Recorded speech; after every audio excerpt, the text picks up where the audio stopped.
ओम शांति। कोड़ी से हीरा बनाने वाले सतचित आनंद स्वरूप ज्ञान इंद्र शिव बाबा की 18 फरवरी 2022 की मुरली से अपने आज्ञाकारी बच्चों प्रति होमवर्क। आज बाबा ने हमें बहुत ही बड़े बड़े टाइटल दिए। बाबा ने कहा, तुम तो वही हो जिन्होंने कल पहले भी बाप की मदद की थी। एक जगह बाबा ने कहा, तुम हो मनुष्य को देवता बनाने वाले। तो सारा दिन हम पहला नशा तो यही रखेंगे कि मैं खुदाई खिदमतकार हूँ, मैं भगवान की मददगार आत्मा हूँ। दूसरा, बाबा ने कितनी बड़ी जिम्मेवारी दी है, तुम हो मनुष्य को देवता बनाने वाले। तो मैं आत्मा मनुष्यों को देवता बनाने वाली हूँ और खुद भगवान मुझे मनुष्य से देवता बना रहे हैं। तो मुझे कितना रॉयल होना चाहिए। तीसरा, बाबा ने यह भी कहा कि तुम ईश्वरीय औलाद हो। तो तीसरा नशा हम रखेंगे, मैं भगवान की संतान हूँ, मैं ईश्वरीय औलाद हूँ। बाबा ने कहा कि बड़े से बड़ा तुम्हारा बाप है, बड़ा तुम्हारा साजन है, उसका बनकर तुम रोते क्यों हो। बाबा ने बड़े प्यार से कहा, मैं तुम्हारा बड़ा बाप बैठा हूँ। तो बाबा ने कहा, रोना नहीं है, तुम भगवान के बच्चे हो। तो हम सारा दिन ध्यान रखेंगे कि कहीं मैं मन ही मन रो तो नहीं रही। कई बार क्या होता है, परिस्थितियां आती है तो हम मन ही मन बड़बड़ाने लग जाते हैं। तो वो क्या है, मन का रोना है। तन से तो हम कम रोते हैं, मन से ज्यादा रोते हैं। इसने ये कर दिया, इसने वो कर दिया, ये क्या है, मन का रोना। और जब बाबा बार बार कहता है कि मैं बैठा हूँ, मैं बैठा हूँ, तो हमें किस लिए रोना, हमें किसी के लिए भी नहीं रोना है, क्योंकि मेरा बाबा बैठा है। कितना भी बड़ा नुकसान हो जाए, कोई भी आत्मा कुछ भी कह दे कर दे, मुझे रोना नहीं है। तो हम आज से ये धारणा बनाएंगे कि मेरा पिता भगवान है, मैं मनुष्य को देवता बनाने वाली आत्मा हूँ, मैं खुदाई खिदमतगार हूँ, मुझे रोना नहीं है। बाबा ने समझाते हुए कहा, वैसे तो बच्चे कहते हैं कि बाबा जो खिलाओगे वो खाएंगे, चाहे मारो चाहे प्यार करो, मैं तो आपकी हूँ। लेकिन बाबा थोड़ा सा भी पेपर ले लें तो बच्चे फा हो जाते हैं। तो हम ऐसे तो नहीं हैं। वैसे तो बाबा बाबा सब कुछ आपका है, ये तन आपका, मन आपका। लेकिन अगर बाबा ने थोड़ा सा पेपर ले लिया, चाहे तन का चाहे मन का, तो हम फा हो जाते हैं।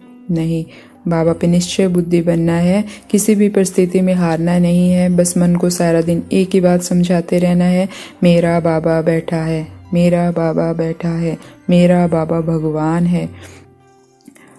तो जब हम बार बार मन को ऐसा समझाएंगे, तो जब परिस्थिति आएगी तो मन हमें समझा रहा होगा, चिंता मत कर, तेरा बाबा बैठा है। तो हमें सारा दिन आज यही पक्का करना है, मैं ईश्वरीय औलाद हूँ, मैं खुदाई खिदमतगार हूँ, मैं मनुष्य को देवता बनाने वाली आत्मा हूँ। स्वयं भगवान मेरे को कह रहा है कि मैं बैठा हूँ, इसलिए मुझे रोना नहीं है। बाबा अपने बच्चों को अच्छी रीति जानता है, इसलिए कह रहा है, कोई किस चीज का भूखा है, कोई किस चीज का भूखा है, कोई फैशन का भूखा है। तो हम भी चेक करेंगे कि हम किसी चीज के भूखे तो नहीं है। किसी को कोई जैसे है चाय का भूखा है, चाय के बिना नहीं रह सकता, कोई फैशन के बिना नहीं रह सकता, कोई बातें किए बिना नहीं रह सकता। तो ये सब क्या है, हमें ऐसे कोई भी आदत नहीं डालनी है। हमें तो जैसे बाबा ने कहा, बाबा की राय लेकर उस पर चलना है बस। तो हमें सारा दिन बाबा की डायरेक्शन, अगर हमें कोई बात समझ नहीं आती है, वैसे तो बाबा मुरलियों में बहुत कुछ क्लियर कर देता है, नहीं समझ में आती है तो बाबा को बोल दो, बाबा मुझे नहीं समझ में आ रही, यहाँ कैसे करना है। बाबा चाहे किसी आत्मा को निमित्त बनाए, चाहे खुद मुरली से समझाए, चाहे खुद हमें टचिंग कराए, बाबा अपने आप करा लेगा। लेकिन किसको कराएगा, बाबा ने कहा बाबा को साधारण बच्चों पसंद है, क्योंकि उनकी भावना होती है। बाबा को देह भान वाले बच्चे नहीं चाहिए, बाबा को साधारण आत्माएं पसंद है। तो हमें भी साधारण बन के रहना है, साधारण बच्चे। बाबा ने कहा भाग्य विधाता बाप को भी अपना बना लेते हैं। तो ना मेरा फैशन, ना मेरी चलाकियां, ना मेरे ईर्ष्या द्वेष बाबा को पसंद नहीं है। बाबा को सिर्फ मेरा साधारण बच्चा, भूला बच्चा पसंद है। तो मुझे, और वो बच्चे देखो, बाबा ने कहा साधारण बच्चे भगवान को अपना बना लेते हैं।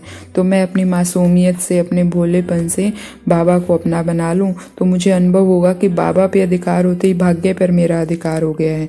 हम पद्मा पदम भाग्यशाली होने का अनुभव करेंगे। तो इसीलिए हमें सारा दिन साधारण रहकर बाबा की श्रीमत पर चलना है और सारा दिन मंत्र की तरह मेरा बाबा बैठा है, मेरा बाबा बैठा है। बाबा ने यह भी कहा कि सिर्फ मुक्ति चाहते हो तो मनमना भव और राजाई चाहते हो तो मध्याजी भव। मतलब मनमना भव मतलब अगर हम सिर्फ बाबा को याद कर रहे हैं और वर्षे को याद नहीं कर रहे, मतलब मध्याजी भव मतलब मध्य में क्या है, विष्णु जी अपने सतयुगी दुनिया। तो अगर हम उसको याद कर रहे हैं बार बार तो हम राजाई में भी आएंगे। अगर हम सिर्फ मनमना भव है, सिर्फ बाबा को याद कर रहे हैं तो बाबा ने कहा मुक्ति में चले जाएंगे। तो आज हमें सारा दिन मेरा बाबा बैठा है, मेरा बाबा बैठे, और ना मन से रोना है और ना तन से रोना है। सो मान लेंगे मैं पद्मा पदम भाग्यशाली आत्मा हूँ, मैं खुदाई खिदमतगार हूँ, मैं ईश्वरीय औलाद हूँ, मैं मनुष्य को देवता बनाने वाली आत्मा हूँ। तो ऐसी बड़ी दिल वाली आत्माओं को ओम शांति। शुक्रिया मीठे बाबा, शुक्रिया।